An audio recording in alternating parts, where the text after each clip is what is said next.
आज मैं आपके साथ वही पावरफुल हैबिट्स शेयर करने वाला हूँ जो मैंने इन लोगों से सीखी हैं। हैबिट नंबर 1, ऑटोमेशन इन्वेस्टिंग को ऑटोमेट करना फाइनेंशियल फ्रीडम और वेल्थ क्रिएशन के सबसे इम्पोर्टेंट स्टेप्स में से एक है, क्योंकि यहाँ कंसिस्टेंसी इज द की और ऑटोमेशन इंश्योर करता है कि आप अपनी इन्वेस्टिंग को कभी स्किप ना करें, इवन अगर लाइफ बिजी हो जाए। मैंने ये हैबिट कुछ सक्सेसफुल इन्वेस्टर्स से सीखी है। हर महीने मेरी अर्निंग से सबसे पहले एक फिक्स्ड अमाउंट डायरेक्टली मेरी इन्वेस्टमेंट्स में चला जाता है और उसके बाद ही एक्सपेंसेस कवर होते हैं। इस तरह डिसीजन मेकिंग का कोई चांस ही नहीं रहता और ना ही इन्वेस्टमेंट्स डिले करने का ऑप्शन। अगर आपको हर महीने मैन्युअली पैसा ट्रांसफर करना पड़े तो कई बार विल पावर की कमी या लेजीनेस की वजह से आप कंसिस्टेंट नहीं रह पाएंगे। इसलिए मैंने अपनी इन्वेस्टिंग प्रोसेस में जीरो रूम फॉर इनकंसिस्टेंसी छोड़ा है। Habit number 2, it's not about how much you earn, it's about how much you save. Wealth creation में एक बहुत बड़ा हैक है। ये मैटर नहीं करता कि आप कितना अर्न करते हैं, बल्कि ये मैटर करता है कि आप उस अर्निंग में से कितना सेव करते हैं। अक्सर हम सभी इस बात पे ऑब्सेस्ड रहते हैं कि मैं और ज्यादा कैसे कमा सकता हूँ, लेकिन असली गेम चेंज तब होता है जब आप समझते हैं कि सेविंग रेट आपकी फाइनेंशियल ग्रोथ को डिसाइड करता है। अगर आप ज्यादा अर्न भी कर रहे हैं लेकिन अननेसेसरी चीजों पर स्पेंड कर रहे हैं सिर्फ इसलिए कि दूसरों के पास है, तो आप वेल्थ बिल्ड नहीं कर पाएंगे। रियल वेल्थ क्रिएटर्स अपना फोकस इंटरनल ग्रोथ पर रखते हैं, जैसे reading, learning, upgrading skills, networking और ऐसे एसेट्स बनाना जो इनकम जनरेट करे। वो सिर्फ बाहर से रिच दिखने के पीछे नहीं भागते, बल्कि अंदर से फाइनेंशियली स्ट्रांग बनने पर काम करते हैं। Habit number 3, spend less than you earn, keep your lifestyle in check. Financial freedom का एक गोल्डन रूल है, always spend less than you earn, और अपनी लाइफस्टाइल को कंट्रोल में रखें। अगर आप ध्यान दें तो सच में वेल्थी लोग जिनके पास जनरेशनल वेल्थ है वो कभी लेटेस्ट गैजेट्स, डिज़ाइनर बैग्स या फैंसी कार्स के पीछे नहीं भागते। इनफैक्ट कई सक्सेसफुल स्टॉक मार्केट इन्वेस्टर्स जिनकी net worth hundreds of crores में है, रियल लाइफ में बहुत सिंपल होते हैं और उनका लाइफस्टाइल उनकी इनकम से डिस्प्रोपोर्शनेट नहीं होता।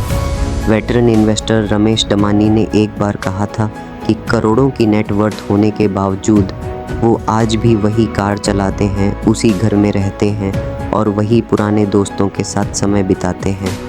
वेल्थी लोग अक्सर अपना पैसा ऐसे एक्सपीरियंसेस या चीज़ों में लगाते हैं जो लॉन्ग टर्म वैल्यू क्रिएट करे, चाहे वो कोई स्टॉक हो, कोई स्किल हो या कुछ ऐसा जो उनकी ग्रोथ में कंट्रीब्यूट करे।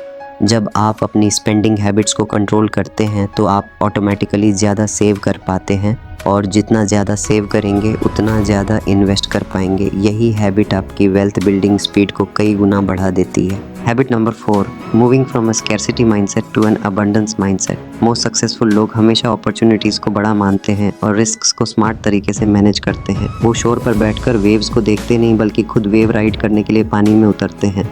ऐसे लोग कैलकुलेटेड रिस्क्स लेते हैं, वो खुद में इन्वेस्ट करते हैं, नई स्किल्स सीखते हैं, नए बिजनेसेस में ट्राई करते हैं, बेटर जॉब्स लेते हैं, करियर पिवट करते हैं और अगर फेल होते भी हैं तो फिर से उठ खड़े होते हैं। स्कैर्सिटी से अबंडेंस माइंडसेट में शिफ्ट करना एक जर्नी है। इसमें टाइम लगता है और बहुत सारा इनर वर्क चाहिए, लेकिन एक बार जब आप ये माइंडसेट अनलॉक कर लेते हैं तो फिर पीछे मुड़कर देखने की ज़रूरत नहीं पड़ती। Habit number 5, thinking long term wealth creation का सबसे बड़ा सीक्रेट है सोचना लॉन्ग टर्म में, एक शॉर्ट टर्म दुनिया में। मुझे याद है मेरी पहली SIP सिर्फ 20,000 पर मंथ थी, मोतीलाल ओसवाल के फ्लेक्सी कैप फंड में, साल 2014 में। मैंने 10 साल तक उस इन्वेस्टमेंट को होल्ड किया और आज उसकी वैल्यू 80 लाख से भी ज़्यादा है। इन्वेस्टिंग जर्नी के पहले कुछ सालों में आप सिर्फ वॉलेटिलिटी खरीद रहे होते हैं, असली कंपाउंडिंग का मैजिक 5 साल बाद शुरू होता है। लेकिन ज़्यादातर लोग लॉन्ग टर्म सोच नहीं पाते और पहले कुछ साल लॉसेस या लो रिटर्न्स देखकर फेथ खो देते हैं। मैंने ऐसे लेजेंडरी मार्केट इन्वेस्टर्स से बात की है जिन्होंने अपने स्टॉक्स तब भी होल्ड किए जब वो 40% तक गिर गए थे और बाद में पोर्टफोलियो ने रिकवरी की, जबकि बाकी लोग पैनिक में बेच देते हैं। वेल्थी लोग हर चीज़ को 5, 10 और 20 साल की टाइम फ्रेम में प्लान करते हैं। कंपाउंड इंटरेस्ट वाकई जादू है, लेकिन सिर्फ तब जब आप उसे टाइम दें। तो दोस्तों, ये थी वो 6 हैबिट्स जो मैंने दुनिया के सबसे सक्सेसफुल और वेल्थी लोगों से सीखी हैं। शायद इन हैबिट्स में से कोई एक हैबिट आपकी लाइफ बदल दे, लेकिन असली मैजिक तब होगा जब आप इन्हें सिर्फ सुनेंगे नहीं बल्कि अपनी डेली लाइफ में अपनाएंगे। याद रखिए, वेल्थ बनाना कोई ओवरनाइट सक्सेस नहीं है, ये सही आदतों का, पेशेंस का और सही माइंडसेट का गेम है। स्टार्ट स्मॉल, स्टे कंसिस्टेंट और टाइम को अपना सबसे बड़ा पार्टनर बना लीजिए। अगर आपको ये वीडियो हेल्पफुल लगी तो इसे अपने दोस्तों के साथ शेयर कीजिए ताकि वो भी फाइनेंशियल फ्रीडम की जर्नी शुरू कर सके। और हाँ, सब्सक्राइब करना मत भूलना, क्योंकि आने वाले वीडियोस में मैं आपके साथ और भी ऐसे powerful wealth building tips share करने वाला हूँ। Until next time, keep learning, keep growing and keep building your wealth.